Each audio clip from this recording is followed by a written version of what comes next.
श्रीलक्ष्मी श्रीमहालक्ष्मी क्षीरसागर कन्यका उत्तिष्ठ हरिसम्प्रीते भक्तानां भाग्यदायिनी।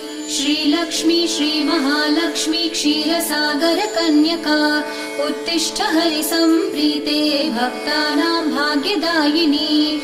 उत्तिष्ठोत्तिष्ठ श्रीलक्ष्मी विष्णुवक्षस्थलालये उत्तिष्ठ करुणापूर्णे लोकानां शुभदायिनी। उत्तिष्ठोत्तिष्ठ श्रीलक्ष्मी विष्णुवक्षस्थलालये उत्तिष्ठ करुणापूर्णे लोकानां शुभदायिनी।